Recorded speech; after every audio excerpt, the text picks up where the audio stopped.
Hi, I'm Sue Hillyard, and today I'm joined by Bradley Naragon for an EA Zoom meeting on August 17th, 2023, to look at the secondary progressed lunar node rulers in the charts of two exemplary individuals, Ram Dass and Tina Turner. Bradley and I wanted to collaborate on a meeting about progressions with the backdrop of evolutionary astrology as taught by Jeffrey Wolf Green, and we decided to each pick a chart, spend some time with them before getting back together for discussion. Interestingly, we chose individuals born 8.5 years apart, both with Aries-Libra nodal axes and Pluto squaring the nodes. And coincidentally, their moons are exactly opposite. However, Pluto is in Cancer for Ram Dass and Leo for Tina.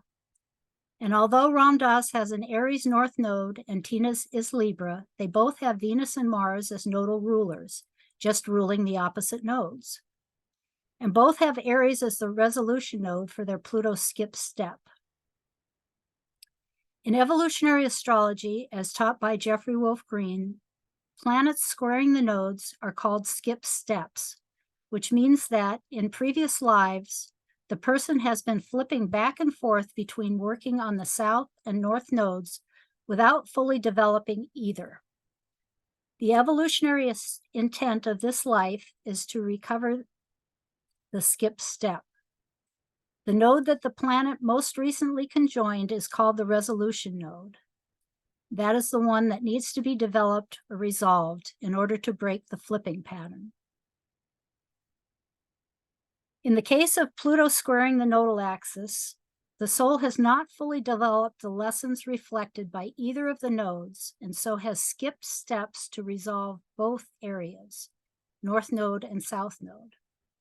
The soul has attempted to evade or escape these lessons by fluctuating back and forth between the behaviors of the South Node and the North Node, so neither area has been fully resolved or developed. In the current life, then, the soul must fully recover or resolve those skip steps. It is a critical evolutionary juncture for any soul that has this natal signature. And this was from the EA message board. So secondary progressions are calculated by looking at where the planets are a day per year after birth. For example, to examine a person's progression for age 30, one would look at where the planets were 30 days after they were born. The inner personal planets, Mercury, Venus, Mars, and the luminaries, all move faster and could potentially travel further and interact with more elements in a chart than would the outer, slower planets, Jupiter, Saturn, Uranus, Neptune, and Pluto. However, there could be other things to consider with the slower ones as a nodal ruler, such as, for example, if and when they station retrograde or direct, which would indicate a change of direction in life. Another consideration might be if a faster planet made an aspect with that planet, or if the planet perfected an aspect with an angle. Evolutionary astrology uses the modern sign rulers of Uranus for Aquarius, Neptune for Pisces, and Pluto for Scorpio, but it certainly would be worthwhile to look at the traditional rulers of those signs. That is Saturn as ruler of Aquarius, Jupiter of Pisces, or Mars ruling Scorpio, for a little more insight into the chart. So Bradley, what would you like to add?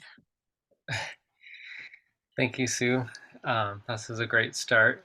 So excited to be here with you today. I, as you mentioned, I just also wanted to say that the timing of this was so funny because neither of us, planned to pick charts with Aries Libra nodes. That totally just randomly happened, and then neither of us realized that the nodes would transit into Aries Libra at the time that we were doing this. so so that's pretty fun timing on all this. Very synchronous. we were just talking, there's all these other synchronicities between the charts and our charts and the timing also, but we won't get into all that right now. But kind of stuff that makes you excited a little bit, and realize how uncanny, how as Patricia says, you can't make this shit up. Yeah. Um, so yeah, I was going to talk just for a moment on what it means to have nodes in Aries and Libra.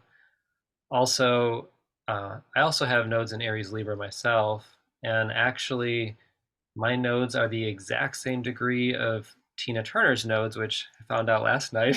I guess that there's another thing. Uh, so I definitely know what it means to have an Aries South node and a Libra North node. And if you have an Aries South node, usually you're pretty good at initiating things and jumping into things. Sometimes impulsively and recklessly and without any forethought whatsoever. And of course, the Libra North node then is where we're learning to include others and cooperate and have patience and um, yeah, learn some diplomacy. Aries can be, you know, just doing and not really thinking of the consequences of and the impact on others. So that's a little going Aries to Libra. But if you have a South Node in Libra, like Ramdas does, and you're going to a North Node Aries, coming from a South Node Libra, uh, those folks are definitely naturally great listeners typically. I mean, Libra in evolutionary astrology, we say, is learning balance and harmony. So they've gone to extremes. So also, someone who has a Libra South Node would have probably gone to extremes already in ways, but they do typically, um, you know, are good at connecting with people in some capacity, or they're good listeners, or there's a part there with, because it's the lunar South Node, there's a security there in relationship. So the whole need to be needed Libra, wanting to keep peace and harmony is very Libra, pleasing others. So there's kind of, that can happen to a fault, where this Libra security of,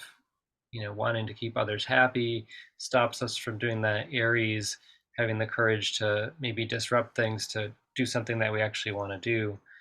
And coming from a pure Libra South Node, Aries is going to really be about us discovering who we are outside of relationship. Um, and Aries is very much in a process of self-discovery. So, the classic Libra Aries joke, Libra is like, what do you want to do? I don't know. What do you want to do? And Aries is like, they've already started. Okay. So when we get into the rulers of the nodes, from the EA point of view, that's providing us, as you'll see when we give examples here and we get into the charts a little bit, it provides a lot more information about how that particular Aries or Libra node has played out. Uh, so, relative to the Libra node, Venus by house and sign is going to tell us a story, and vice versa with Mars by house and sign. So that'll become clear as we get into this. And uh, let's see. The other thing that, as Sue pointed out, because Pluto is squaring the nodes in both cases, it isn't your typical Ben on the South Node doing the South Node. Both Ramdas and Tina Turner definitely exemplify having kind of quote unquote been in their Libra and Aries nodes. Those are familiar territory for both of them coming into this lifetime, and their soul is working to resolve that conflict of kind of going back and forth between Aries and Libra nodes. And so there's this need to integrate them. And so the interesting thing is that they both are integrating into the Aries node. For Ramdas, it's his north node.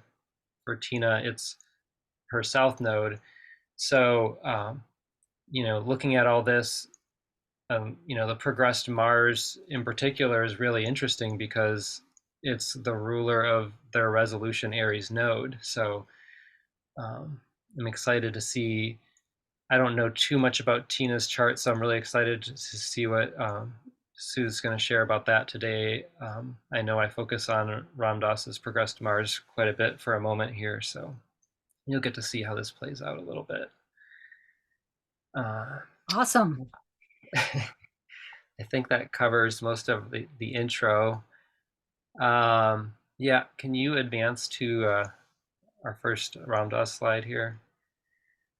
Thank you.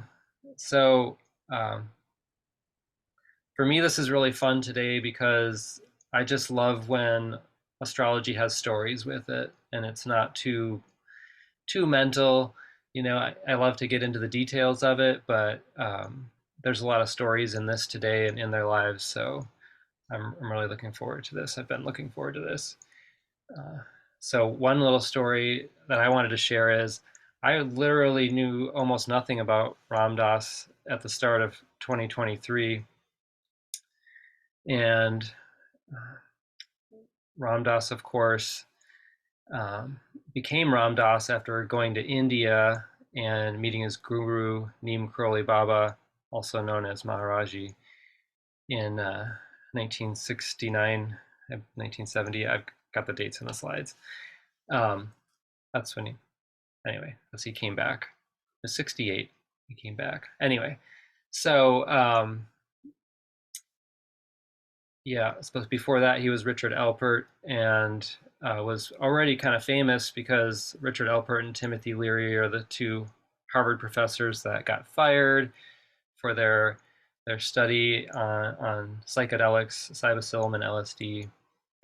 And they were doing a lot of copious research on it. Really fascinating stuff. And culturally, we've kind of just picked up on this again. So I knew the story of Ram Dass giving Maharaji, like I think it was like 3 white lightnings or something, some massive dose of LSD, and it had no effect on him. And I always thought that story was really interesting. Didn't really know about Ram Dass at all. And then this year, I went on a spiritual pilgrimage to the Neem Karoli Baba ashram in Taos, New Mexico, the only Hanuman temple in the United States. And that's where Ram Dass's ashes are buried, actually, under a fruit tree in a little cute orchard there. And so, of course, I saw that tree and visited the ashes. It wasn't something that I intentionally did. I just thought, well, there's Ram Dass's ashes. Okay, I know who he is, but I don't really know anything about him.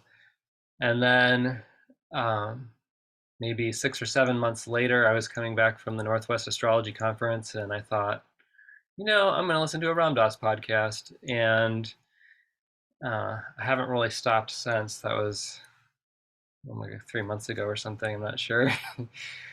And then I bought this autobiography with Rameshwar Das, who co-wrote it with him because he was at the end of his life and needed support in writing this.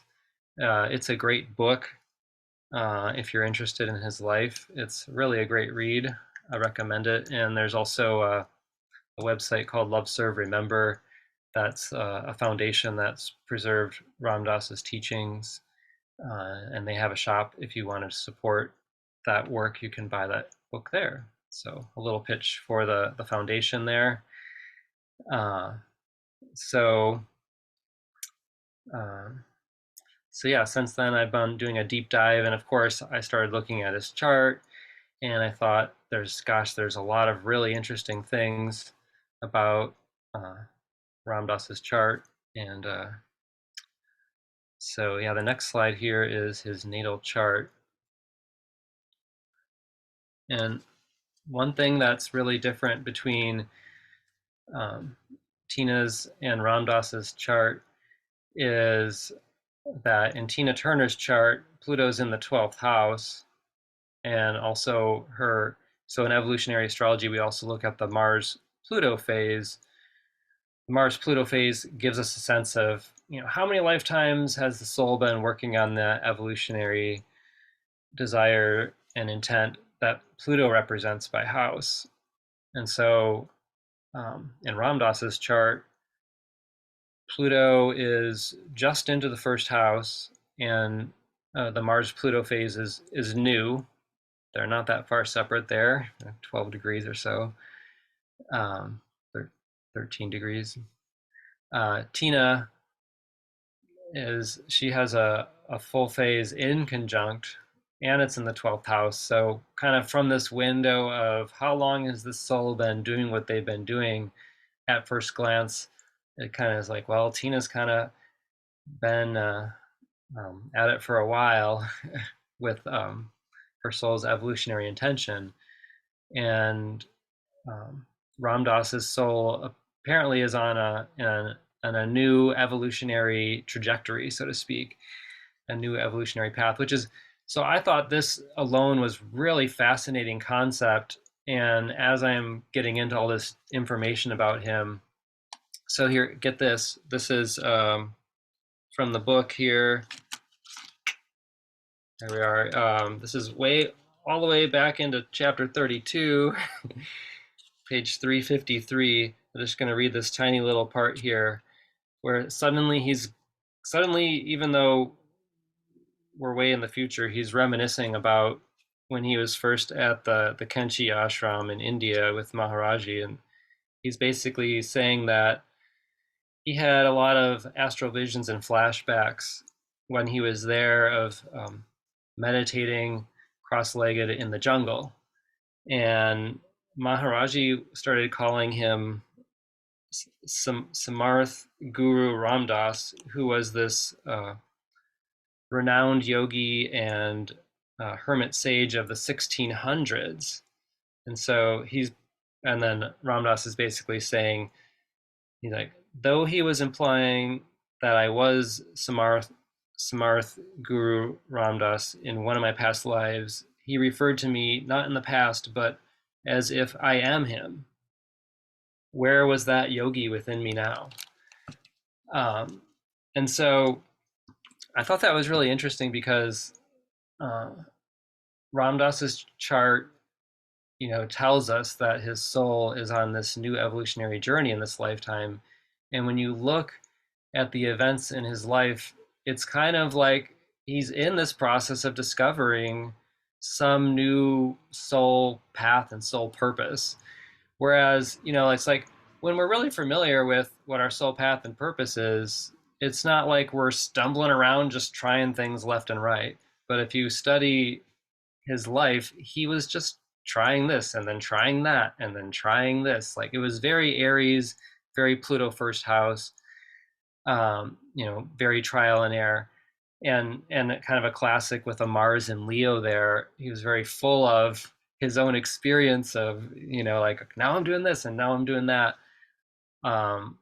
Also, he was quite the daredevil. He just like when he was a professor and he had a motorcycle, he would just be like, yeah. And then I was, cruising the hills of California, driving 95 miles an hour, and and then I had my airplane, and then I was like, he's just like, he was kind of reckless actually in a lot of ways and a little bit crazy. So you can see that the Sun and Uranus and the North Node are all in a conjunction there in Aries. And so, yeah, there was this part of him that was, a little bit wild and kind of always needed to continue to go outside the box. However, he really freaking stayed in a box for a long time in his life. And I think that this is really deeply connected to that Libra South Node in the 4th house. And I'm going to tell you a story about that in just a second. And so even like, yes, he's supposed to integrate into that Aries North Node.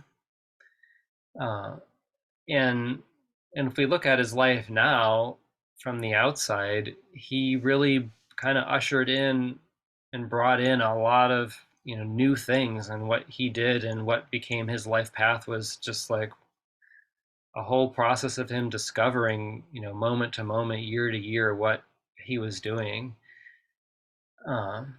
And the Libra South Node is super evident if you study his life.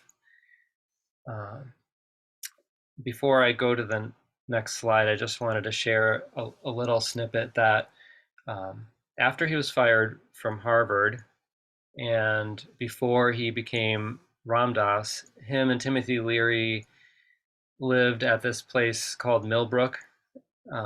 It's a crazy house. The photos, if you just Google like Millbrook and look at the house, it's this crazy place. And they just took tons of acid there, and they had a group of people living together. Uh, what's interesting about it is, so the Libra South Node's in the fourth house, and Richard Alpert at the time, Ram Dass, had a lot of situations like at Millbrook where he really shared home living.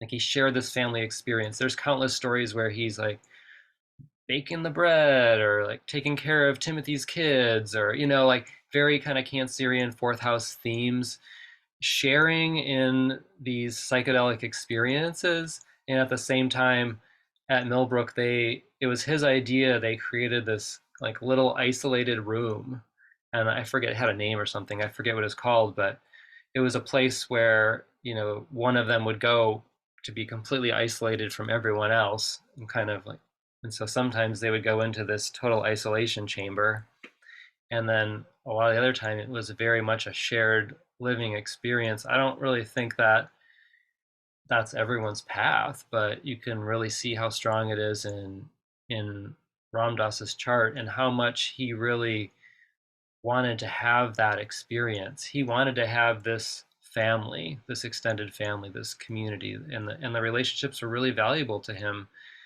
Um, Needless to say, he did some very Aries reckless things, and I can't get into all the stories, but um, so on this next slide, I think this is oh yeah, this is Ram Dass at Neem Karoli Baba's feet here, a famous photo. So the ruler of his Libra South Node is Venus, and Venus is in Pisces in the ninth house. Uh, Venus in Pisces um, is very much, like we think about Venus in Pisces and we think that if anything suggests love everyone, it's having Venus in Pisces, right? This kind of like love taken to this higher Neptune Piscean octave, this unconditional love, this love for everybody and the interconnectedness of all life. So someone who has Venus in Pisces might be more naturally inclined towards this, love everybody. And being in the ninth house, one of the things we talk about in the ninth house, that's a Sagittarius archetype, ninth house, Sag, Jupiter. One of the things that the ninth house correlates to, of course, is truth. What is our truth? What do we believe? And the ninth house then also correlates with honesty and dishonesty. So I say all this to say, because I'm not going to tell the whole story here, but there's this really famous story where um, Ram Dass's second time back in India, and he's kind of annoyed because he's the cause of all these Westerners coming to be with Maharaji. Maharaji's spending all this time with the other Westerners, and like every time that he comes up to Maharaji during this one period, he'll just be like, Ram Dass, love everyone. Ciao, go. He tells him to go, and that's it. Like he gets like this, like half a minute with him, and then the next day he comes up and he's like, Ram Dass, tell the truth, go. And then so this happens for days. He's just like, love everyone, tell the truth. And I was like, wow, that is exactly, if there's needing a resolution on his Libra South Node, and the ruler Venus is in Pisces in the ninth house, it's like, how do we become totally emotionally secure in ourselves to be totally honest in our relationships and simultaneously stay open enough to love everyone? So I thought this is really interesting because he keeps throwing at Ramdas these two phrases that are all about the ruler of his south node. Like from anyone from the outside thinking about this, it's just like, oh yeah, these are just spiritual like things. I love everyone. That's what people say. Tell the truth.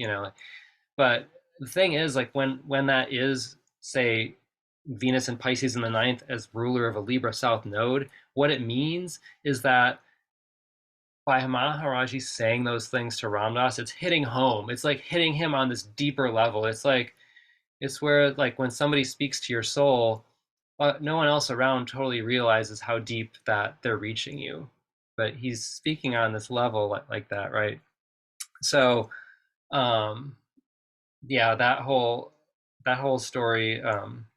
There's a hilarious story where Ram Dass eventually got so mad one day that he was late to the ashram, and all the Westerners were having a great time with Maharaji, and he approaches and he sees everybody having a great time, and he'd already imagined this, and he's just like in his Aries North Node, he's pissed, he's fuming, like he's like not being spiritual at all, right?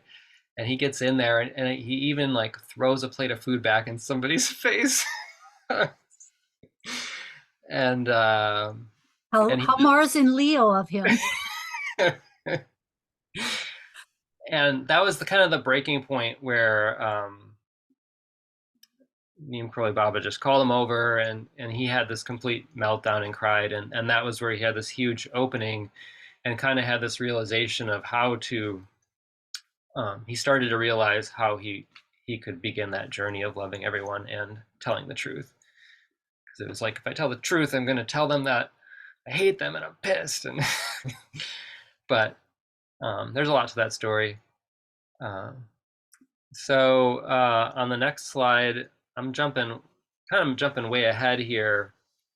This is 1985, but then we're going to kind of go back and go in chronological order. But the reason I wanted to jump to 1985 was that something really trippy happened in Ram Dass's life, and I was jaw dropped. This is like page 308 in the book, and the thing is, I'm reading the book, and I'm an evolutionary astrologer, so I'm like, every time that he's writing, I'm like, there's the Aries, there's the Libra, like I'm doing this thing, but what I'm not reading is I'm not really seeing him detail out his like, square to the nodes, like he never like really like laid out, I'm going between these two polarities, like as some unresolved dynamic within myself. Sometimes he would make references to in talks that he gave, and he's like, yeah, we're all neurotic, right? And we're all, and when he says those kind of things, I think that in a way he's probably referring to this flipping between this Aries Libra aspect within his own psyche,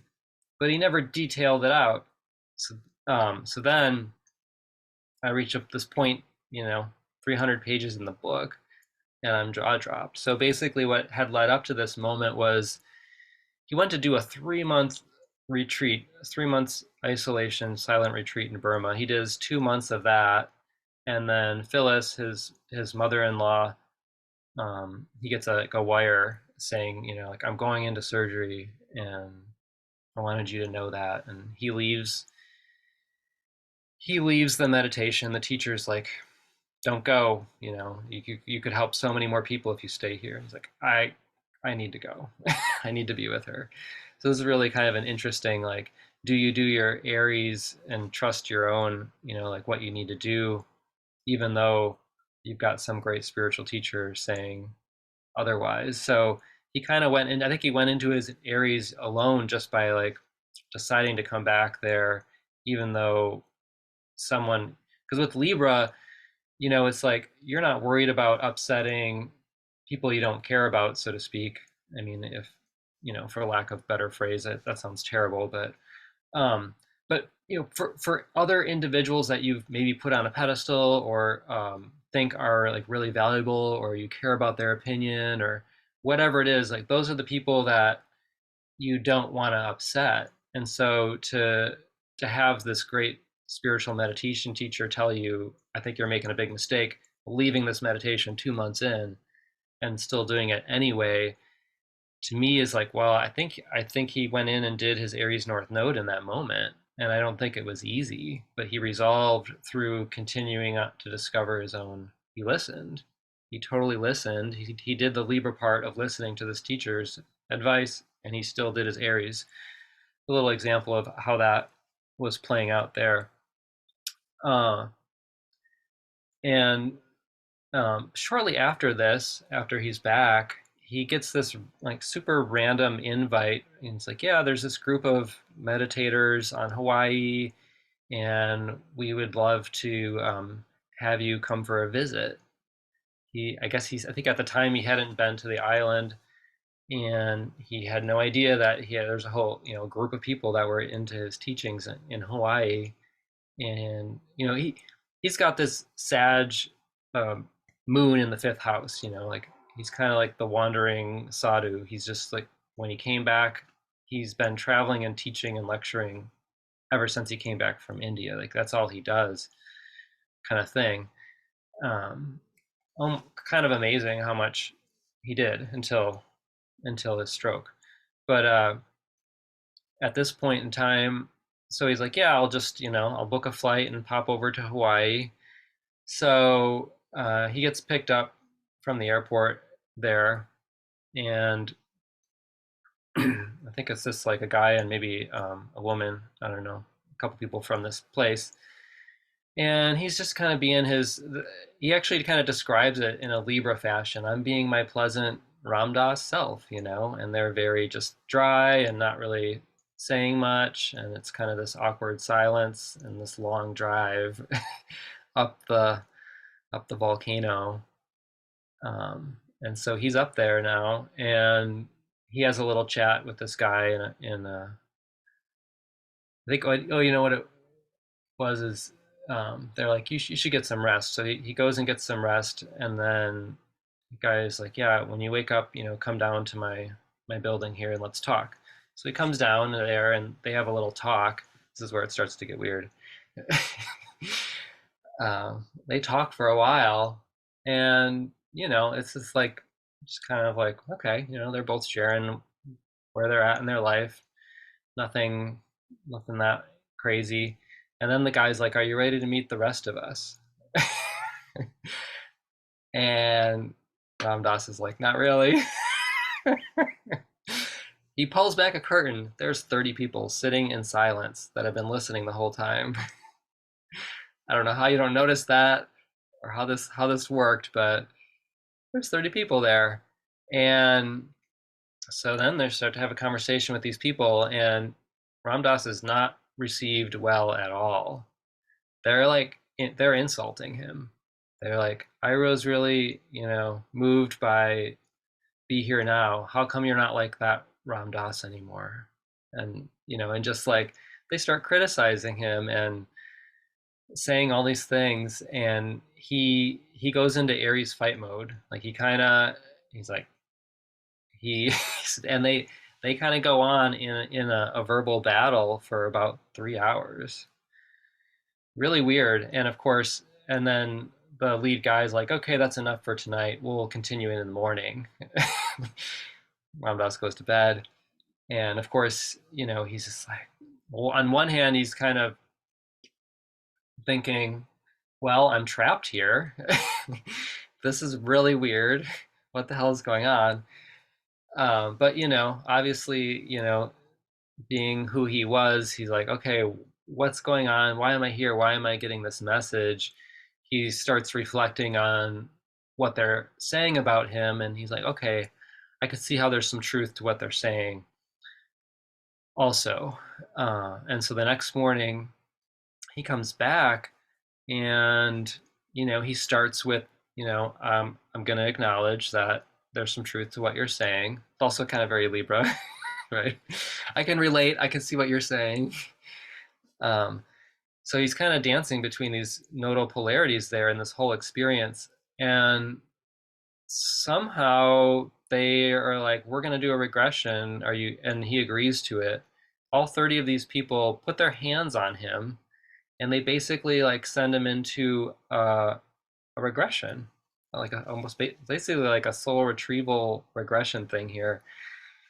And he goes back into um, he goes back into this memory, one of his earliest memories, and it's basically he's in his mom's arms, and she um, he he's like expressing himself in Aries way of like like I want this, and he's encountered with her anger, and it's like he basically like had in this regression he went to his earliest memory where he realized as an infant that he had to please his mom to receive her love in a conditional sense. Like he couldn't be his Aries Sun Uranus on the North Node. He couldn't be all crazy, and he had to kind of fit into her box to receive her love.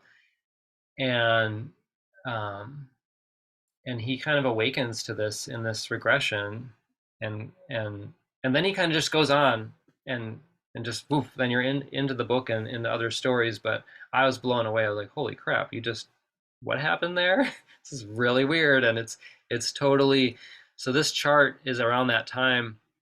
Interestingly enough, there's not necessarily a huge nodal thing here, but there's there's the Chiron is highly activated at this time. The progressed Mercury was approaching Chiron, and Saturn in Scorpio was opposing that Chiron. And I don't have the exact time for this, but that was the one time where I was like, wow, he really got into the square of the nodes. And he talked about doing the Libra pleasing thing, and being more authentically himself, and uh, so it's pretty interesting. Pretty interesting. So this next slide here is his first psychedelic trip. Before you go on, it's interesting. I also note that the transiting nodes, are playing into that, and Mercury is square. Transiting Mercury is square the transiting nodes, so it's a like a double Mercury emphasis. Pulling in the nodes. Yeah, that's right. I forgot the nodes were transiting around there too. Thank you. Yeah. Yeah. Uh, so yeah, this is his famous the chart for the exact day of this famous first psychedelic trip. I thought the one thing that really jumped out to me was Pluto is almost exactly opposite Venus in this chart, and um, he from everything that he describes, he's gone into great detail describing this trip, and it's kind of like all of his ego selves disappeared until he was just a consciousness, and almost kind of freaking out about it, as you can imagine, when you no longer have any ego self left. And some voice of himself was kind of like, yeah, but who's attending the shop, who's behind the wheel right now, and that's when he realized like there's some other consciousness even when all of our ego bodies dissolve, like in the case of that first trip. And I think he got, I mean, he's kind of talked about like the first trip was such a I mean, very Pluto Venus. Like it broke open and took him to such a deep level that, on some ways, he took, he did like over 300 more trips. Like on huge amounts and tons of people and situations, and it's that whole thing of like wanting to get to that place again or wanting to get to that high. Um, he got somewhere on the first trip, and in some ways it's like always like, how do I get back to this place? How do I go there? um, and so yeah, I think that he encountered a relationship to his own soul pretty literally, so that the timing of that's fascinating. um, I don't And know. and again, the transiting nodes with with Venus, with his natal Venus and transiting Pluto. Oh Wow. yes, thank you for reminding me of that. Yes. Yeah.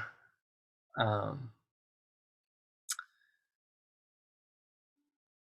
so yeah, and Um, I think that's all I wanted to say about that. And then, you know, in the course of that moment to this next moment, there's a lot of great stories of Timothy Leary and Richard Alpert doing all this really fascinating research at Harvard, of all places. Still such a trip. Um, and it's been a lot of fun to learn about these things, which weren't actually that long ago, but I think as a kid they seemed so far away when I first heard about them. This is the day he got fired from Harvard. So I think that the really fascinating thing about this is that the progressed Venus is, you know, it's right up there on his North Node, Uranus Sun conjunction. So the Harvard professor gig was a box that he was in, so to speak.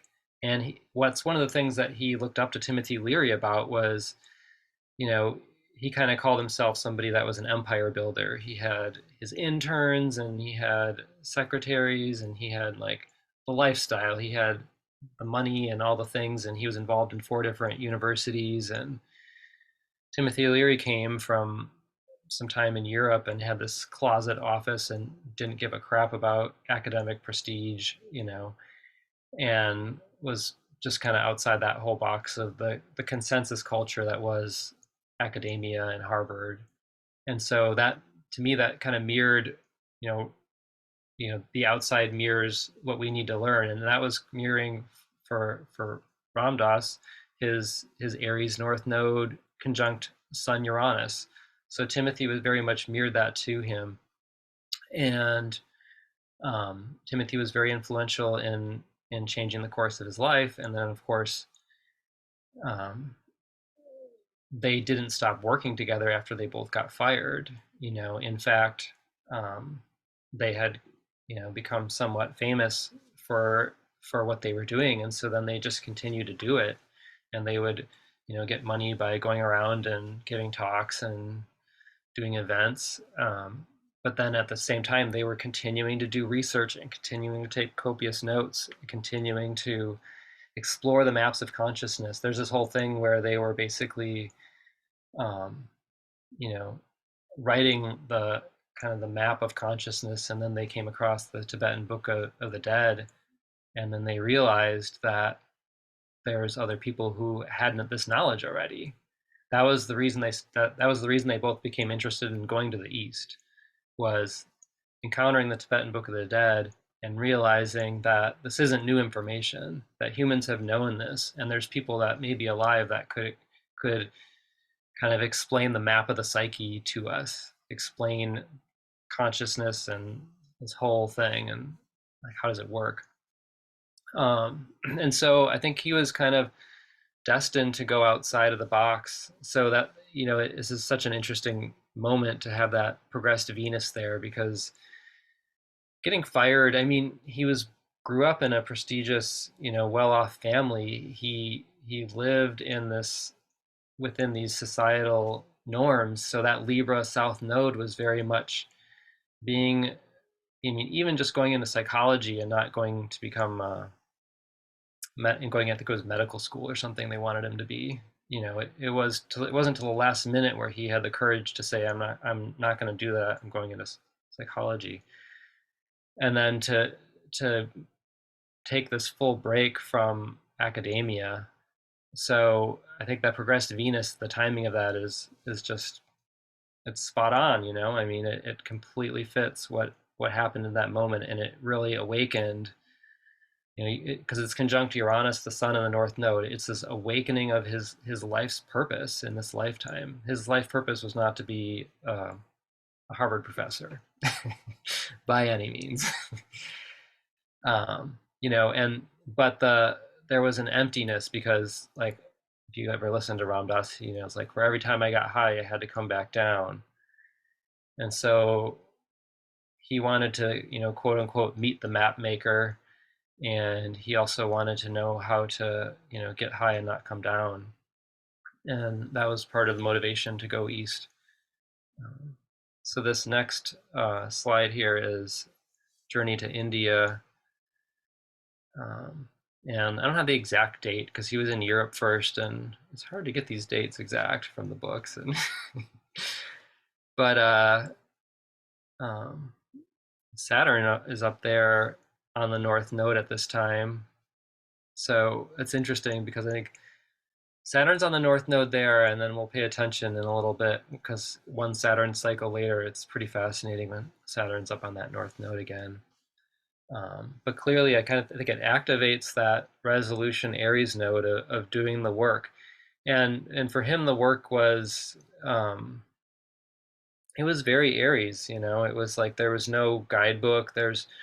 You know, no one before him could give him any, this is how to be who your path in life is, right? That's so Aries, especially with Sun Uranus in the 10th house. So for that to be the resolution node, um, you know, it's kind of like, how do you do this? And then Pluto's in the first house and Mars Pluto new phase. So it's like really like there's no playbook. There's nothing for him to go by. So, by the time that he met Neem Karoli Baba, he was, in India being led by a 23-year-old Westerner and had given up everything that he knew that was a comfort and a luxury and kind of like, what the hell am I doing? But this is the only thing that makes sense. I'm crazy. Okay. Um, so it's pretty interesting with all that. Chiron is at the midheaven, which is kind of fascinating. This healing, this relationship to the world itself. Um, Jupiter's transiting in conjunct his progressed ascendant. Those are all kind of things that are interesting and add more detail. But I think that there's one thing that I did want to say that is, I don't really have a slide for this, but um, when he was there the first time, so this is his first trip to India, one of the ways that I saw in my reading and listening to his stories there is when he finally met Maharaji, he ended up spending, I think it was about like 7 months at the ashram, and he spent the winter there, and everybody went away. So like at one point it was him and two people that did not speak English, like maybe like Hindi or local dialect, kind of. So he had no way of communicating. They talked to each other at dinners, didn't know what each other was saying. And then he had one person who was kind of like his proxy from Maharaji, who would get messages from Maharaji. This guy was on a vow of silence, so he'd come and write on like a chalkboard or something messages from him. So he was really like very isolated. So the reason I say this is like it's very like that Aries, and then the ruler of that Aries North Node, Mars in the first house. It was very much like a go it alone, isolated experience of his initiation into becoming a yogi. He was in a way, like more alone than he had been or will be in his life for that period of time, that on that first trip there. However, what happened was Maharaji orchestrated it so KK Shah, who was one of Maharaji's closest devotees, he brought Ram Dass into his family and would walk miles over to the ashram, walk him back to their house, bring him food, clothes, serve him and his sister would serve them Ram Dass meals at the house. And so what happened was he started getting this Libra South Node piece, right? He started getting these. His relationship with KK was one of his most significant friendships that went on till the end of his lifetime. And so KK's introduction and KK bringing him into his as part, basically invited him in to be part of his Indian family. So you can see this, the Libra North Node piece is becoming alive in his experience here, but it's getting integrated into this path of, he's just kind of on this journey now where he doesn't even know where he's going. He's just in a state of, being or becoming. He's there now. He doesn't know anything else. He has no idea what he's going to do, right? So I thought that was really fascinating. That was on his first trip to India. Already, what I see is Maharaji's helping him resolve his square to the nodes by integrating that Libra family piece into his path in life. They call it satsang, your spiritual family. And so he basically set Ram Dass up to focus in a very Aries way, but then gave him satsang, gave him family. Okay, so um, I think that, yeah, the next slide. Jump over to the next slide. So what you can't tell from this slide is that um, the progressed Mercury is stationing. And so this is really interesting because this is the day that Maharaji told Ram Dass he had to leave and go back to the United States. Which was, I mean, if you can imagine this experience and then you go back, like what do you do with your, like how do you go back? Those are fun stories. Not going to get into those too much, but just to say that I mean, to me, what really jumped out is, well, the transiting sun happens to be exactly on his Venus on this day. That's pretty interesting. And Jupiter's transiting on Neptune opposite the sun, activating that Sun Neptune opposition. So I think that the thing that's interesting is, even though Ram Dass had to go back to the United, now he's technically Ram Dass now, has to go back to the United States at this time, because he's basically surrendered his path to be like, whatever Maharaji says now is what I'm gonna do. Like, I don't know. I don't know what's next. Go back? Okay, I'm going back. But he he didn't feel separation. He didn't feel like this cutoff from love. Like, I mean, some devotees went back and went through hell, like complete hell. Like, and Krishna Das's story of like going back and when Maharaji left his body and he didn't get to see him. I mean, he went into like smoking crack and just being messed up for years, like deep, deep. But Ram Dass didn't have that. Ram Dass came back and he was, like this chart kind of shows with that Sun Jupiter activating that Venus Neptune, he was just full of this profound unconditional love that he had experienced in Maharaji's presence. So much full. And then with that Mercury station, he couldn't stop talking about it. And the one thing that Maharaji told him was, don't talk about me to anyone when you come back to the United States. So that's kind of this joke, because he literally could not stop talking about it the entire time. And so it's fascinating to see that Mercury station at the time. And also that he's approaching a nodal return. Right. Kind of bringing into his purpose, his path. Mm-hmm. Yeah, and I mean, the interesting thing is Mercury's in Taurus and it's ruled by his Venus, which is of course the ruler of the South Node. And in Porphyry, Mercury's in the 10th house. Well, he obviously became a speaker and lecturer.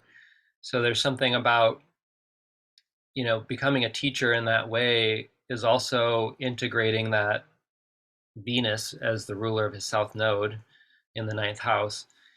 Telling stories on stage, telling the truth to people, talking about spiritual things, but then integrating them into this new Aries 10th house path, right? So you can kind of see how the Mercury is really tied in the chart, of course. So there's what's the next slide? Oh, right, yeah. There's this famous moment where he did like 16 consecutive nights talking at this gallery in Manhattan, and there was all these kind of crazy metal sculptures around there, and each night more and more people came. So it was this famous series of events.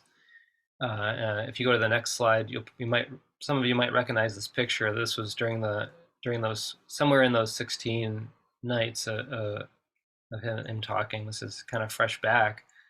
And this is what added to a lot of the, he awakened in a lot of people. A lot of people saw in Ram Dass something, you know, and what they saw was, this love of Neem Karoli Baba, but they didn't really know that, you know.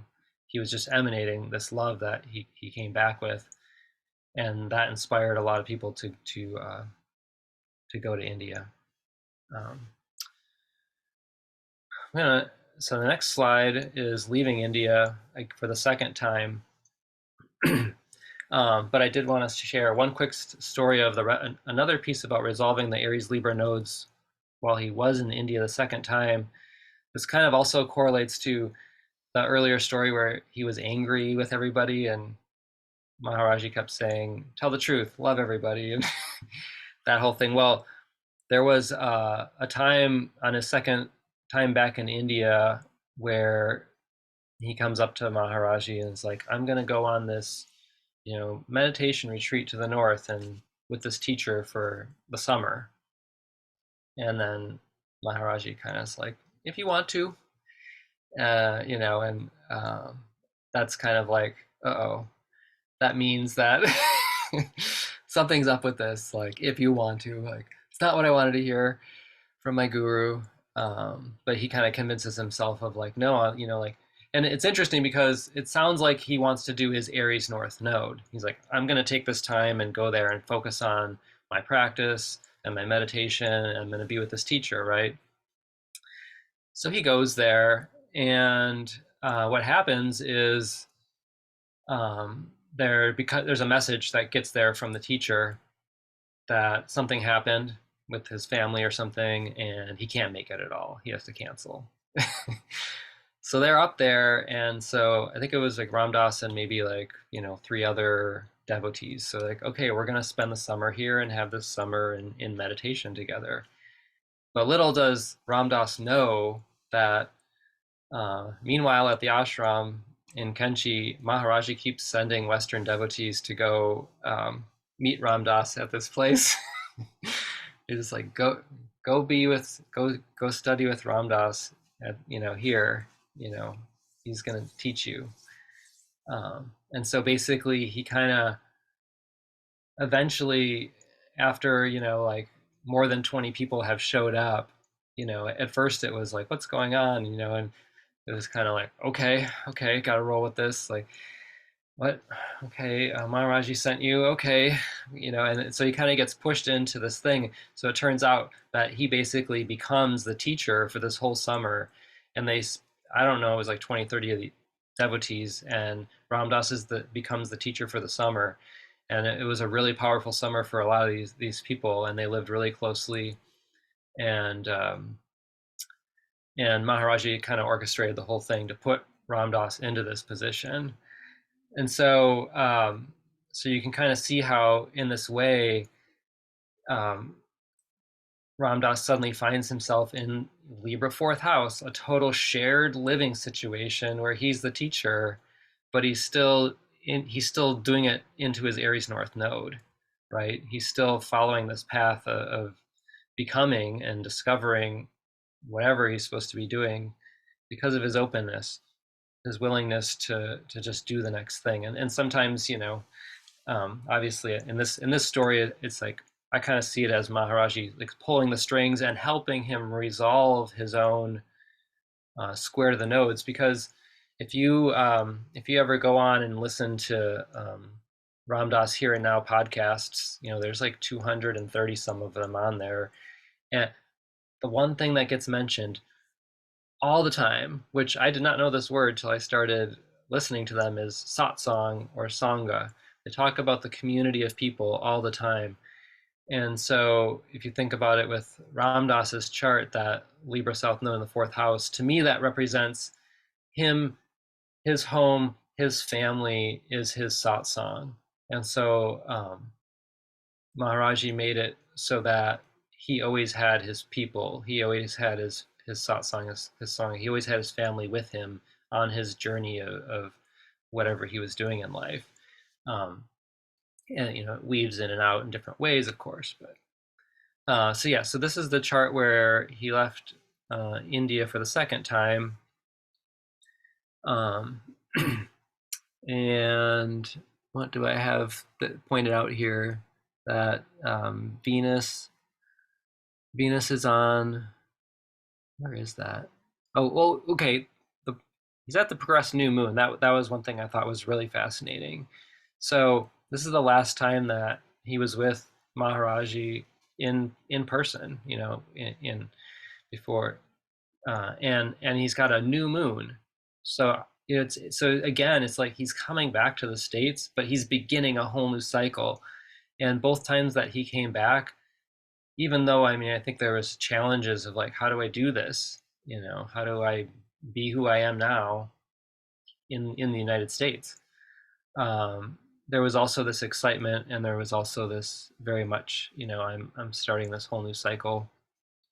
Interesting that Pluto is transiting in the fourth house here for him. So we talk about Jeffrey Wolf Green says, Pluto in the fourth house is the hardest house for Pluto to be in because your entire egocentric structure and all your security underpinnings are going through a process of death and rebirth. Well, when Pluto transits the fourth house, it can be pretty challenging because you're going through a complete metamorphosis of your identity. So clearly that was happening for Ram Dass at this point. Also, there's an arrow on, you can see that the progressed Mars and ascendant are almost in an exact conjunction now. I mean, and Mars as the ruler of that Aries North node, I mean, what says being super excited and passionate to be like, here I go, I've got a special purpose and I'm totally full of this and I'm doing this. I mean, he brought a lot of excitement and passion to what he was here to do, his calling. And so, really heeding the call, Mars and Leo conjunct the Leo ascendant in the progress chart. Pretty interesting. The progressed Mercury is almost exactly conjunct his natal Mercury, so it's stationed and then it's going direct again by progression. It's almost exactly conjunct. So again, that Mercury is super highlighted. So the next slide was, September 11th, 1973. That'll be 50 years from this September 11th. Maharaji left his body. Ram Dass was in the United States. Ram Dass took it really well, like I kind of alluded to. He already felt like his guru was inside him and with him, and it didn't go anywhere, even though he wasn't in his physical body. And at this time, there's that. I got an arrow on the Sag moon in the fifth house. Being full of this purpose, and Maharaji's one that kind of told him, "It's like you're one of these people that aren't supposed to kind of stay in one place too long. Basically, kind of like you're supposed to be a wandering sadhu, a traveling spiritual teacher." So it's pretty interesting. Okay, and the next slide is, where am I at? Oh yeah. So this moment, I thought this is one of those moments that involves the progressed Mars that I thought was really fascinating because kind of like talking about earlier, what Richard Alpert, then Ram Dass, was after was the high, like that there was always the even before he had taken psychedelics, it was like you know flying airplane or riding the motorcycle or scuba diving or like having the experience. It was just like this desire to have a new experience, and then it's amazing, we have a high from it, and then it's gone.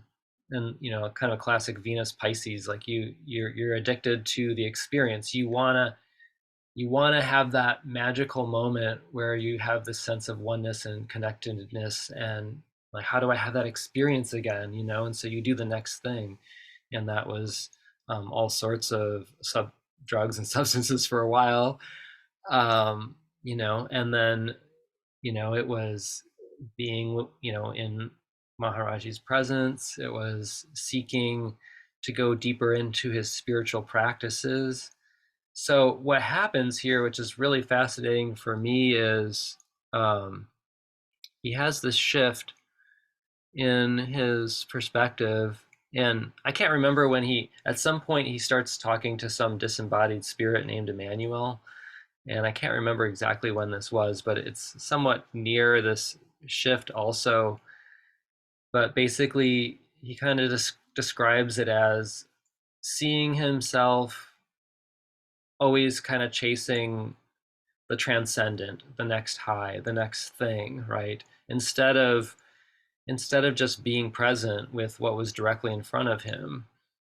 Uh, and so this big shift here was a really significant part of his teachings in the 70s then, because he really starts to teach about this idea of, you know, forget about just trying to reach some spiritual high, like you think you're gonna be enlightened, forget it. Like you're not, like why don't you work with what's directly in front of you, and this whole idea of karma yoga. Life has brought you these experiences. This is what's happening. Be present with what's going on in front of you. And so I thought that was really interesting because relative to that Mars on the ascendant and this shift in desire to really just be with what's directly in front of him in the moment, in the now, was the lesson for that. And then um, the next slide, I think, is Before you move to the oh, next one, what I find another thing that I find interesting about this particular time is that Neptune was right on his moon, transiting Neptune, mm-hmm. right on his moon, kind of, who's Emmanuel? Yeah.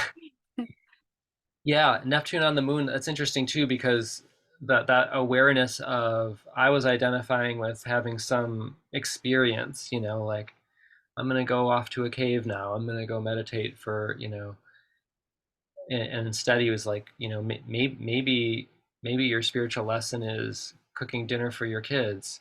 Maybe it's being with your parent who's dying. It's not, like those things are just as much spiritual teachers as anything we can idealize in our mind as, oh, like I'm gonna go do that retreat and then I'm gonna, have this experience. Um, Yeah, so or just going inside and listening to, his own yeah, guidance. yeah, and that Neptune also, by transit, would be squaring his Venus, because he has a moon square Venus there Oh, also, true. Yeah. right? So it all ties into this, I'm going to go into it and I'm not going to be avoiding. Um, I think he kind of reached that, like, I see now how I'm avoiding certain experiences and then labeling them. So that, yeah, that was a pretty interesting shift, and that whole shift for himself led into the grist for the mill book, which is, like in a nutshell, is basically like, as hard as it may be, what is, directly in front of us is what our karma yoga is. It's what our work is, that we can, you know evolve, and it's kind of it's a good message to not get caught into what he calls phony holy, or we say spiritual bypass. Notice Pluto is, down there on the south node, so you gotta grist for the mill. Pluto on the south node, that's hilarious.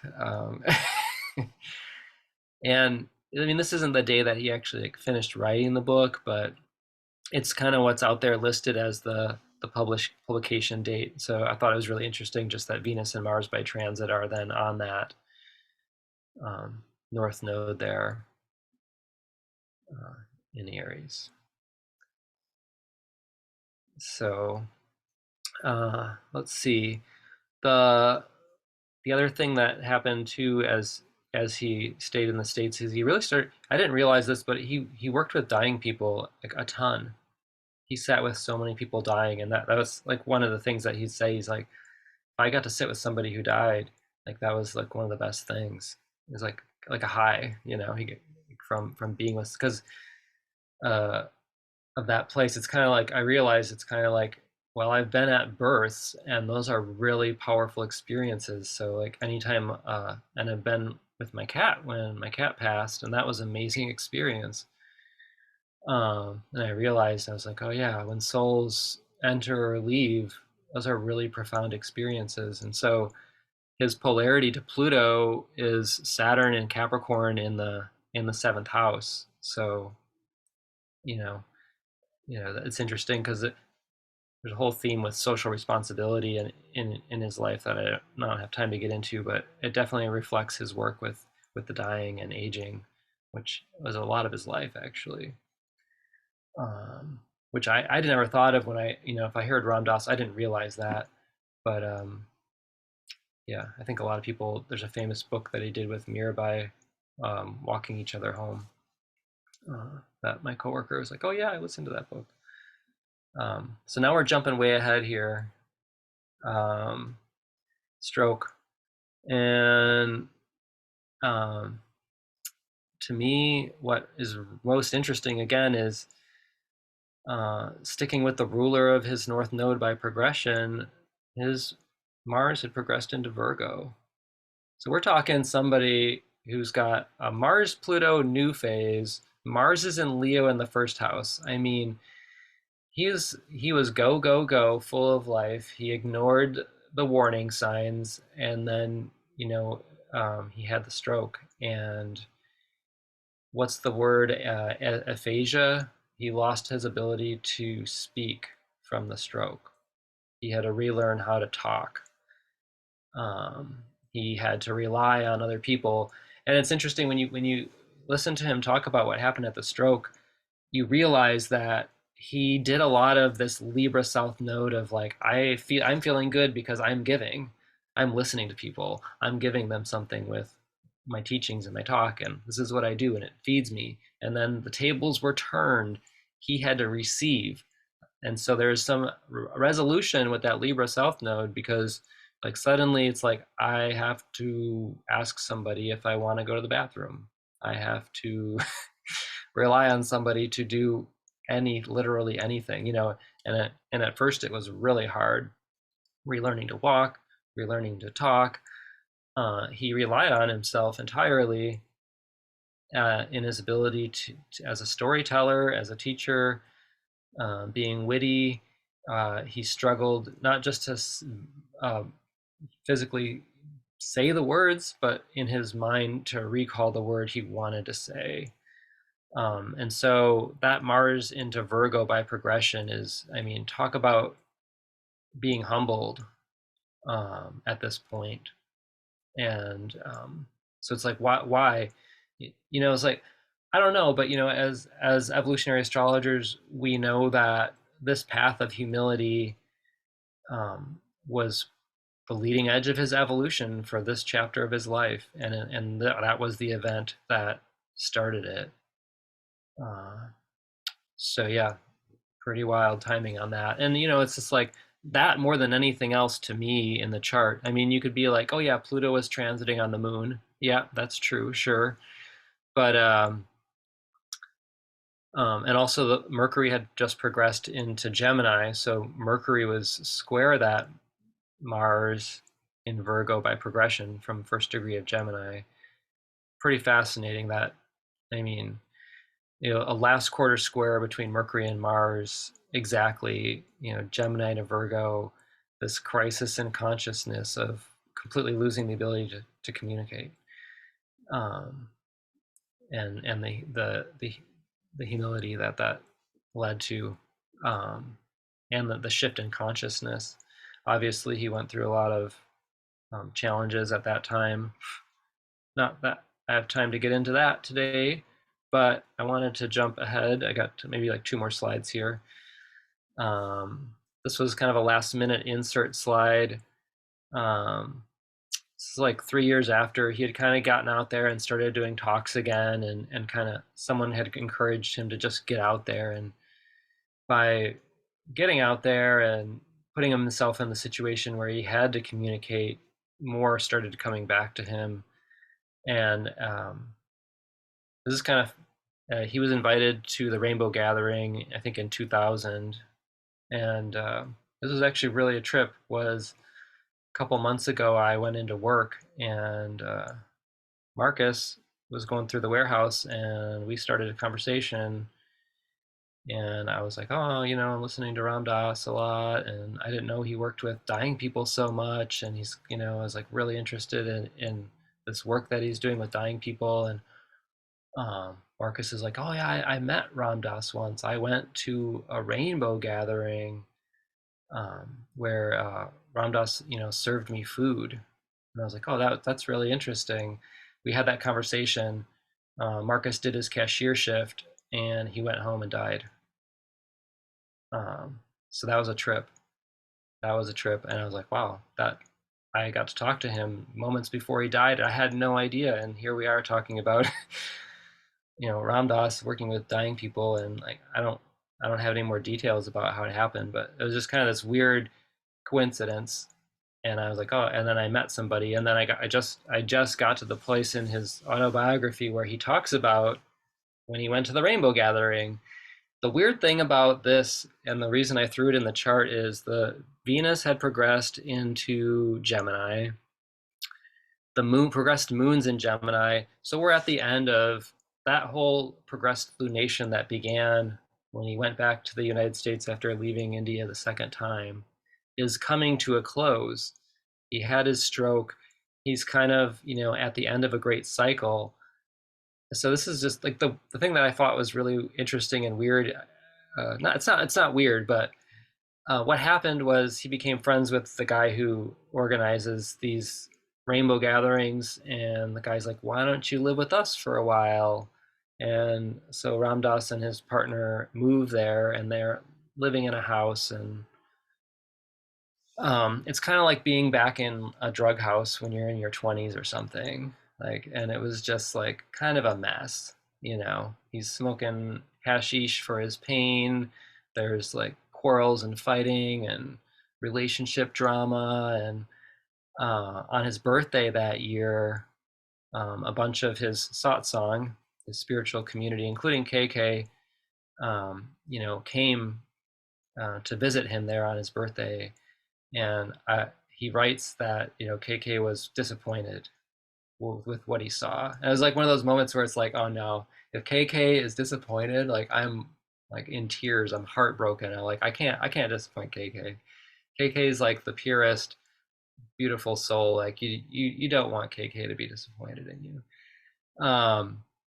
So he kind of realizes that he kind of went he like it's like he reverted back to Richard Alpert, is like how he describes it. And I was like, well, that's interesting because this progressed Venus is in Gemini, the moon's in Gemini. He kind of like became a younger version of himself, almost to kind of resolve some of this ego attachment that he had to being it. I don't totally get it, but it's interesting. It fits, and it's at the end of this, right at this balsamic phase, a really weird time of his life.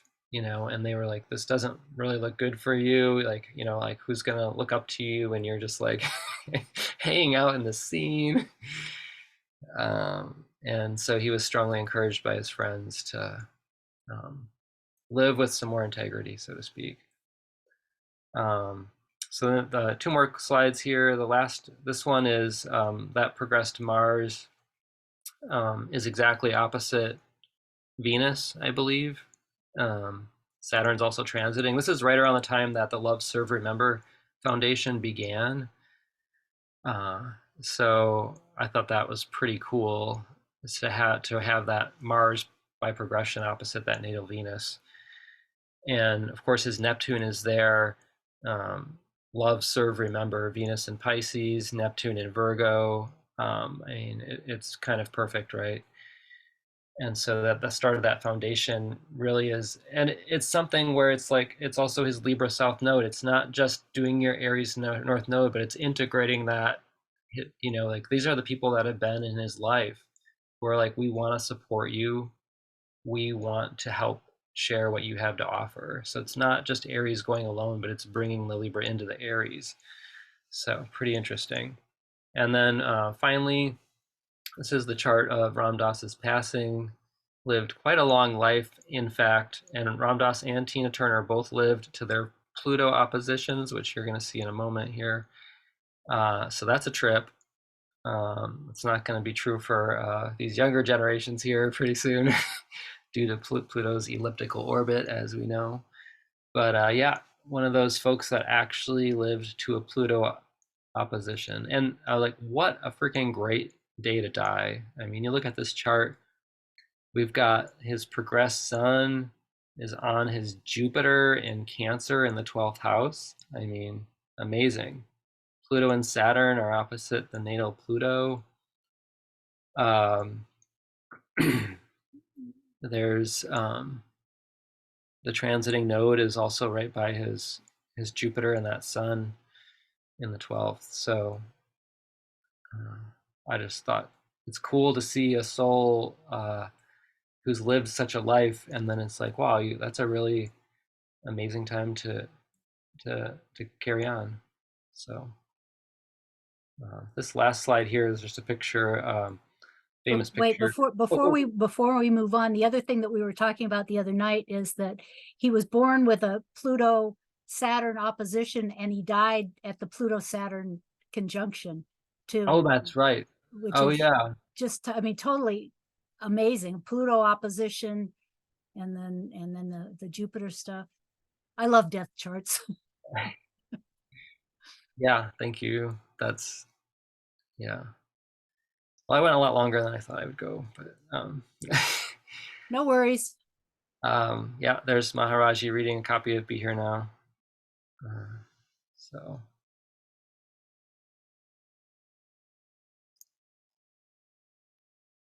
Yay, that was awesome. You're such a fantastic storyteller, Bradley. You're this is going to be a tough act to follow. yeah, well, it's always helpful when you're excited about your subject material. That's very true. That's very true. So So, okay, let's shift gears here. Tina Turner was born at 10:10 p.m. on 11/26/1939 and lived in Nutbush, Tennessee, a rural unincorporated community where her father worked as an overseer of sharecroppers. This is from Wikipedia. She later recalled picking cotton with her family at an early age. The data is Rodden rated as AA from a birth certificate. And what Wikipedia said was she was the youngest daughter of Floyd Richard Bullock and his wife, Zelma Priscilla. Bullock had two older sisters, Evelyn Juanita Curry and Ruby Aline Bullock, a songwriter. As young children, the three sisters were separated when their parents relocated to Knoxville, Tennessee, to work at a defense facility during World War II. Bullock went to stay with her strict religious paternal grandparents, Alex and Roxana Bullock, who were deacon and deaconess at the Woodlawn Missionary Baptist Church. As a young girl, Bullock sang in the church choir at Nutbush's Spring Hill Baptist Church. In 1950, when she was 11, her mother, Zelma, left without warning, seeking freedom from her abusive relationship with Floyd by relocating to St. Louis. 2 years after her mother left the family, her father married another woman and moved to Detroit. Bullock and her sisters were sent to live with their maternal grandmother, Georgiana Curry, in Brownsville, Tennessee. She stated in her autobiography, I, Tina, that she felt her parents did not love her and that she was not wanted. Zelma had planned to leave Floyd, but stayed when she became pregnant. Turner recalled she was a very young woman who didn't want another kid. In her chart, the North Node is at 28 degrees Libra, 58 minutes in the third house. South Node, Aries, in the ninth. Pluto is 2 degrees Leo, 48 minutes in a separating square to the lunar nodes. The North Node ruler, Venus, is 24 degrees Sagittarius, 59 minutes in the 5th house. The South Node ruler, Mars, is at 4 degrees Pisces, 48 minutes in the 7th house. Venus and Mars are in a last quarter quintile. Also of note, asteroid Lilith is conjunct the North Node of Neptune. And I found it interesting. Jordan Smith had said, original Lilith is where we find our original root, the most undistorted form of our soul, an undistorted masculine and feminine that resides within each soul. And I also it just clicked in my mind that Tina's Mars is conjunct Ram Dass's Venus, right? Yeah, yeah. So there's another flip correlation. Huh. And then Tina died on her exact Uranus return at age 83 with transiting Mars conjunct natal Pluto and square progressed Mars and a reverse nodal return. And probably because of all the Scorpio in my chart, I am fascinated with death charts. So that's where I'm going next. In the morning of May 24th, 2023, near Zurich, Switzerland, Tina Turner died after a long illness. She'd had intestinal cancer and kidney disease for many years. She said, after the fact, that she wished she'd realized earlier the importance of keeping her blood pressure under control, because that's what led to her kidney disease. And then her husband donated a kidney to her in April of 2017.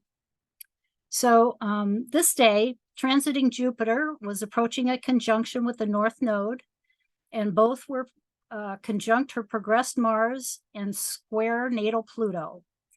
She was coming to a reverse nodal return, and so the transiting nodes were now square to her Pluto. Venus had progressed in Aries to within a couple of degrees of progressed Jupiter, the traditional ruler of her 8th house of death, in her 8th house, both of which would be disposited by that progressed Mars. Neptune, the modern ruler of Pisces, on her 8th, also within 2 degrees of her natal Jupiter in the 8th house and opposite her natal Neptune. In addition, transiting Sun was opposite natal Sun, as well as transiting Pluto, opposite natal Pluto, adding to the echo of her full phase natal Sun and Moon and her, the nodal opposition, all perhaps suggesting culmination, that her life had now reached fulfillment and was complete at this time. In addition, Mars had progressed into Taurus, the sign ruled by Venus, and Venus to Aries, ruled by Mars. One more confirmation of the synthesis and integration of topics suggested by her Pluto and nodal placements.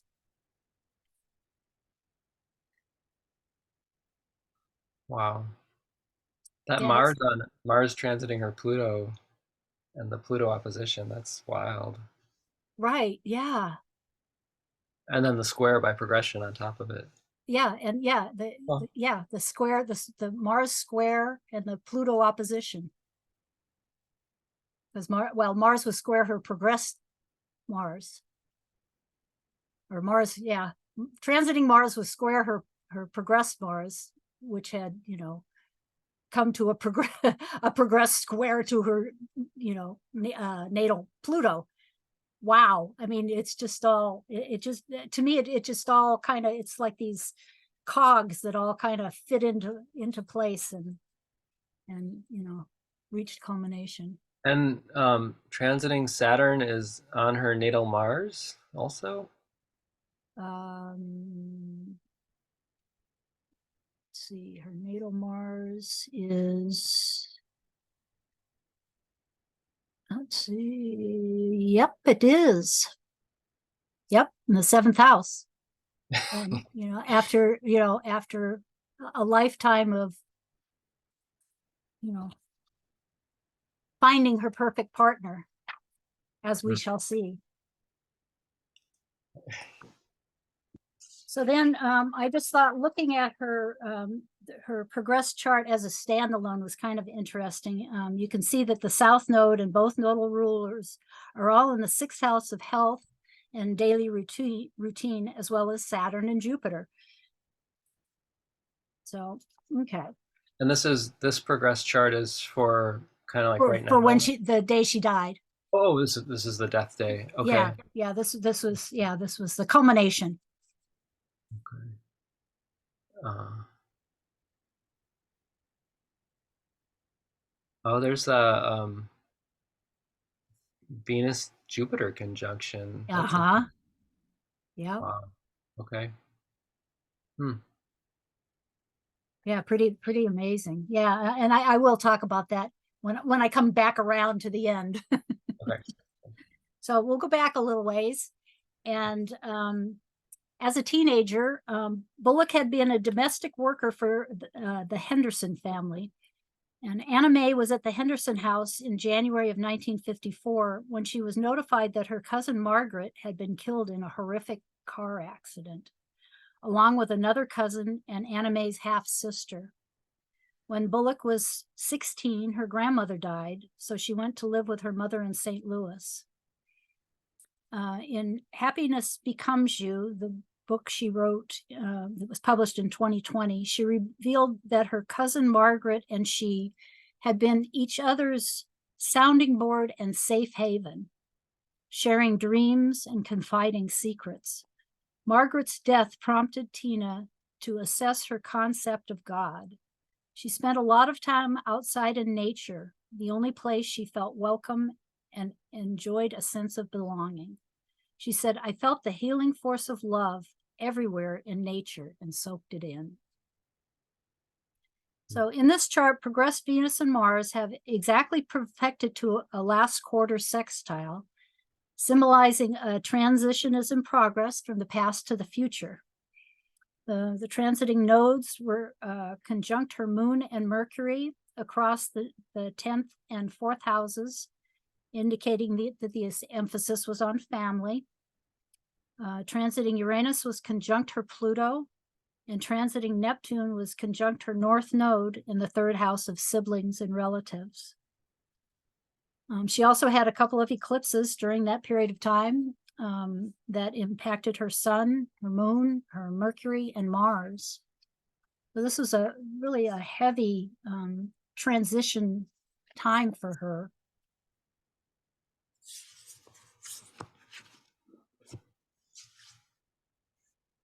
So she was born Anna Mae Bullock, but her career began in 1957 under the name of Little Ann while she was still in high school with her eventual first husband, Ike Turner. In July of 1960, she debuted as Tina Turner with Ike on the song A Fool in Love, which was released on Sue Records of St. Louis, Missouri, and became their first of many big hits. The song was recorded in March of 1960 and was supposed to have been sung by Art Lassiter, with Bullock singing backgrounds with Lassiter's backing vocals, the Artettes, but he failed to show for the recording session, and Tina offered to sing, since she knew the words from their practice sessions. Ike agreed, but with the intention of erasing her vocals if Lassiter later returned. Ike changed her stage name to Tina Turner and trademarked it as an act of control, so that if she were to leave him, he could replace her with another singer. They made their first TV appearance on American Bandstand October 3rd, 1960, with Tina more than 8 months pregnant. Because the exact date of the recording was not listed, I just arbitrarily chose this date for the middle of March 1960, when the transiting nodes were square her natal Venus and the North Node was conjunct her Neptune, with transiting Sun conjunct the South Node on that day. Transiting Juno was also conjunct her progressed Sun, which was perfecting a conjunction to her natal 5th house Venus. ruler of her North Node. Transiting Jupiter had recently left Sagittarius and had gone over the progressed Sun conjunct natal Venus in January of 1960. And fifth house matters include creation and creativity, children, love affairs, and creative self-actualization. Her progressed Sun was highlighting these topics and Jupiter expanding them. She was quite possibly pregnant with her second child as she was recording her first hit record, which I thought was just amazing. Wow. Yeah, that progressed Sun on the Venus. That's cool. Yeah.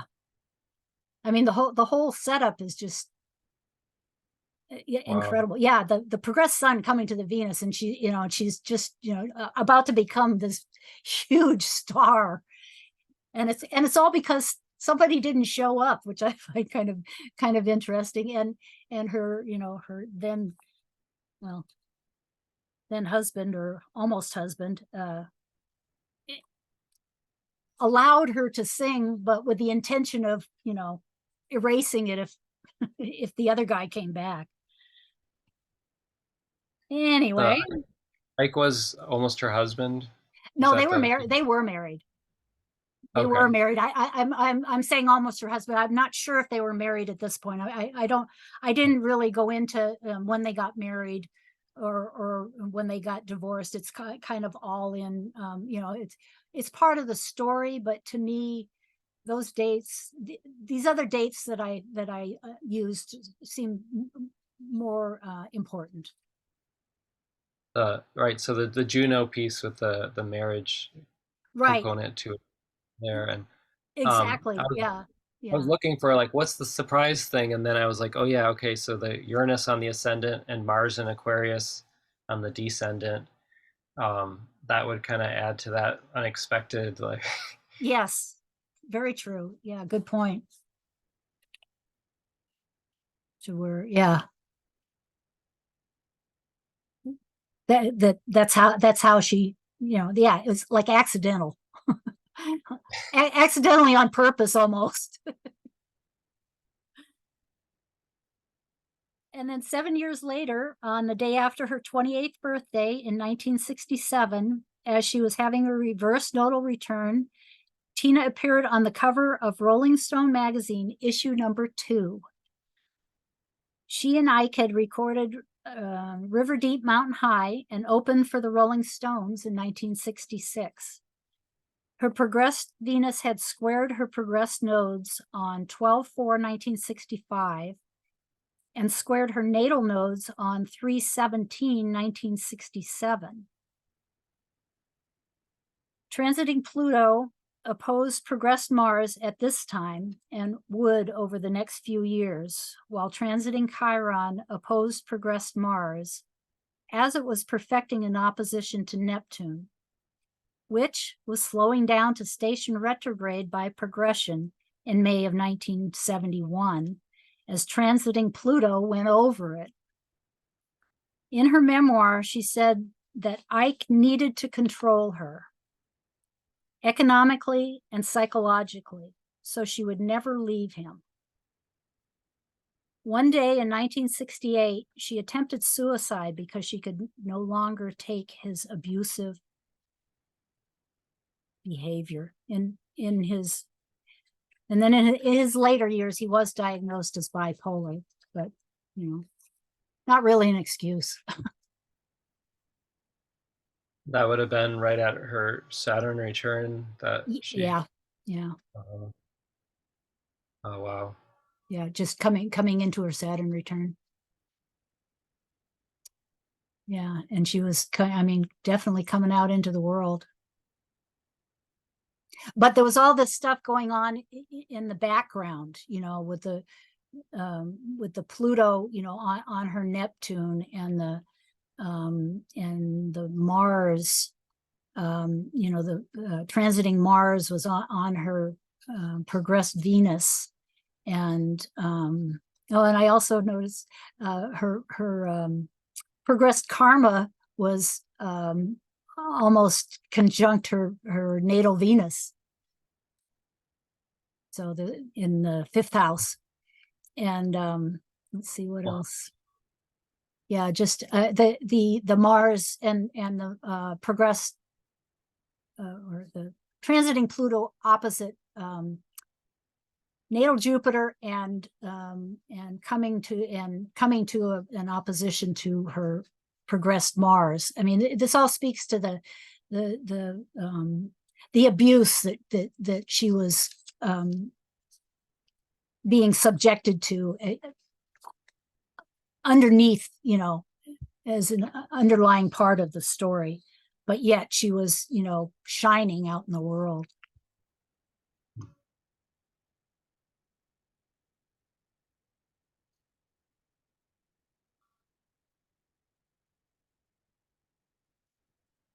And then from People magazine, Turner met Erwin Bach in 1985 at the airport in Dusseldorf, Germany.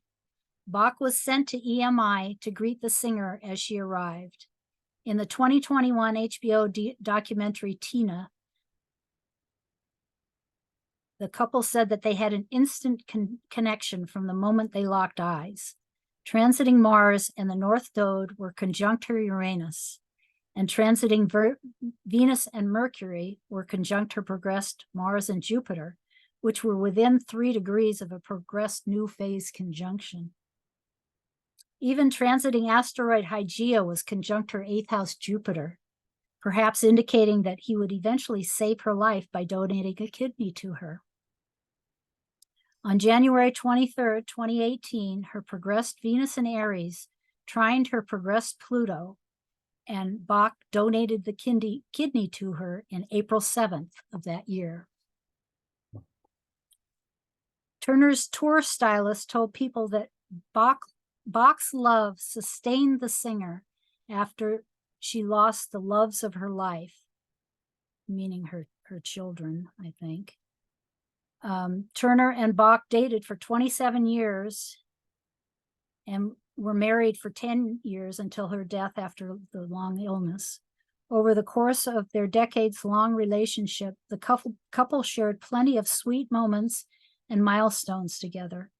Turner also credited Bach for teaching her how to, quote, live without giving up who I am.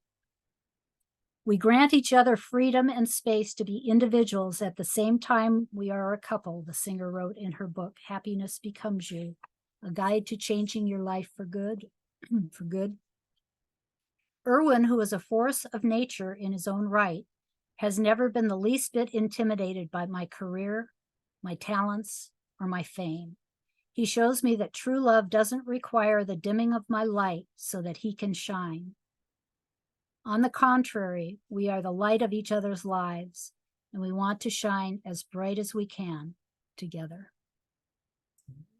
Falling in love with my husband, Erwin, was another exercise in leaving my comfort zone of being open to the unexpected gifts that life has to offer, Tina wrote in Happiness Becomes You. The day I first met Erwin at an airport in Germany, I should have been too tired from my flight, too preoccupied with thoughts of my concert tour, she continued. But I did notice him, and I instantly felt an emotional connection. Even then, I could have ignored what I felt. I could have listened to the ghost voices in my head telling me that I didn't look good that day or that I shouldn't be thinking about romance because it never ends well. Instead, I listened to my heart. I left my comfort zone and made it a priority to get to know him.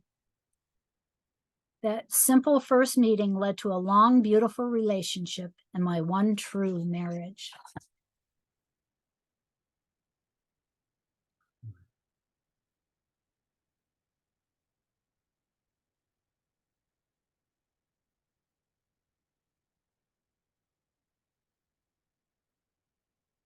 And then Tina published 2 books. Oh, wait. First, we have when she married Erwin, The Love of Her Life on July 4th, 2013, with progressed Mars approaching a conjunction to both progressed and natal Saturn. and the transiting south node conjunct her Uranus. Her progressed ascendant-descendant axis had also come to her progressed nodes in October of 2012, just months before she married Bach. Here's a quote from that People magazine article that was entitled, "Who is Erwin Bach, Tina Turner's husband?" After nearly 3 decades together, the wedding came as a surprise. In 2000, Turner and Bach downplayed wedding chatter and seemed content with their leisurely European lifestyle. "We are married. We just haven't walked down the aisle. And until there's a need to, we probably won't," Turner said at the time. "We don't need a marriage to be together," Bach agreed, adding, "Some people need that security thing, but I think if you're internally happy with your partner, you don't need symbols." So I love that the South Node was transiting conjunct her Uranus. There's the surprise part, and then the 27 years, the longevity, finally culminating in a marriage, with her progressed Mars reaching her natal Saturn and approaching her progressed Saturn. Yeah, this chart's really interesting. So Venus had progressed in Pisces.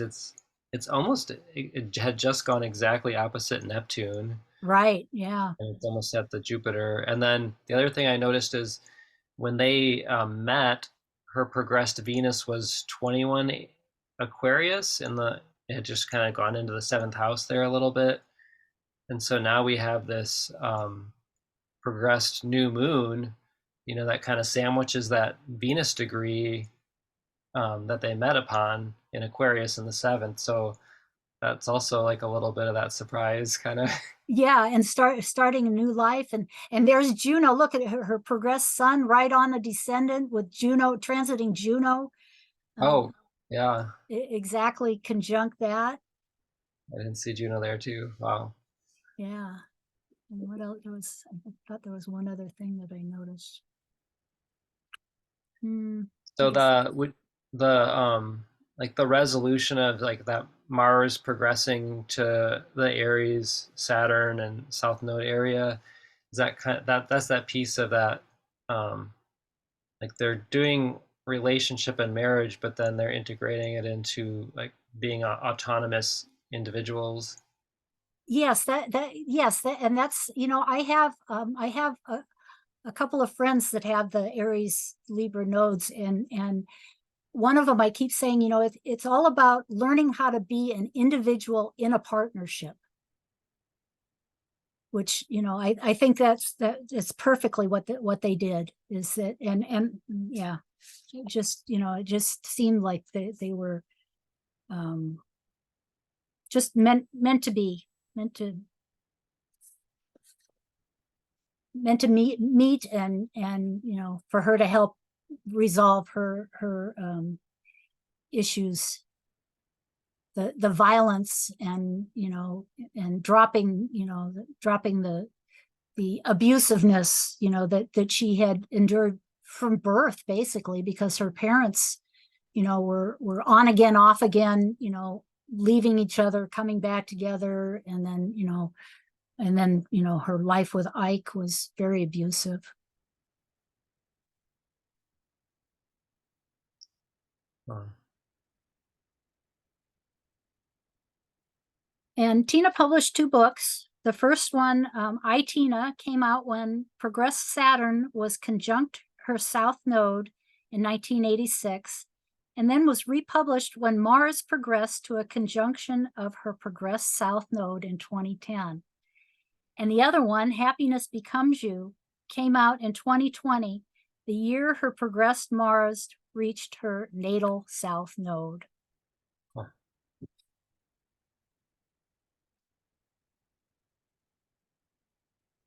Okay. Wow. By the end of her life, Tina's nodal rulers had progressed to a mutual reception in opposite signs of their rulership. Venus, ruler of the North Node in Libra, was at 7 degrees Aries, and was ruled by Mars, the ruler of the South Node in Aries, at 2 degrees Taurus. The transiting nodes were opposite hers and exactly square to her Pluto, with transiting Mars also conjunct it. And Mars, ruler of the resolution node of her Pluto skip step, had progressed to meet her progressed Pluto in a disseminating square, indicating a synthesis of the archetypes and a resolution of her Pluto skip step. Remember, the resolution node was Aries, which is ruled by Mars.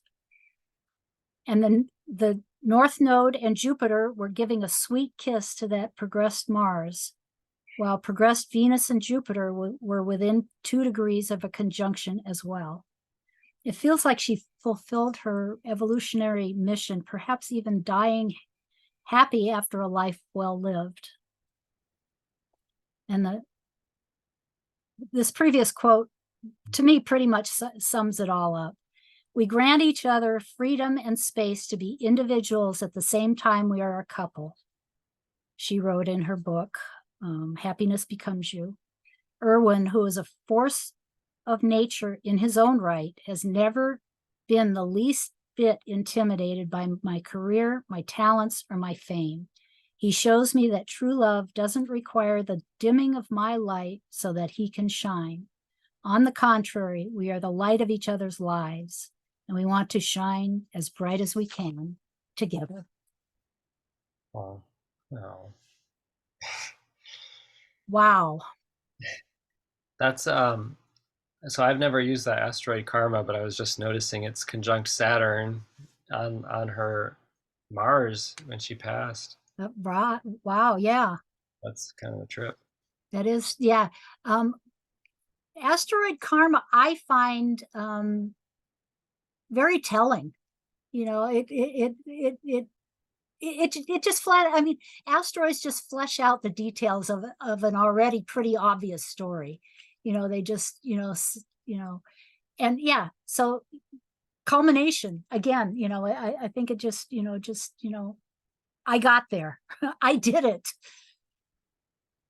Right. So like in this case, because Mars is the ruler of her south node and that's the resolution node, it's kind of like she resolved all the karma of the desires that she had in this lifetime, what her soul came to do, so to speak. Well put. Yeah.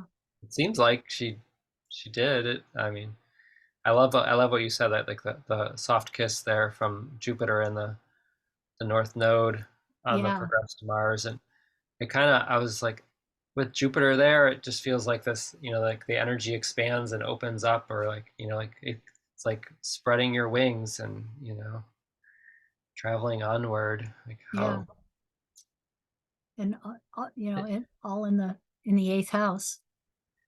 they both had a kind of a strong Jupiter influence and very clear Saturn and Pluto influences in their death charts. Yeah.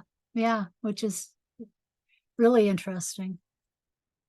Hmm. Yeah, I noticed that a lot of death charts have Jupiter and or Mercury, both being rulers of long and short journeys.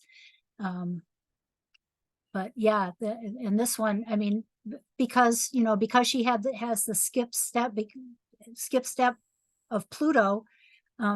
Pluto was definitely involved at the end, all the way to the end.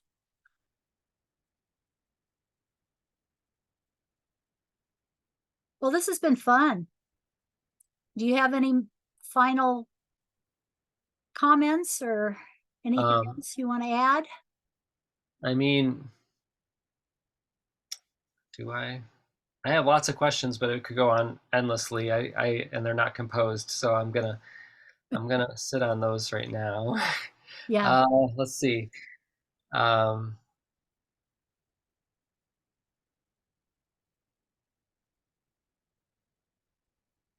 oh, wow. Not right now. Yeah, I Okay. got nothing else to add.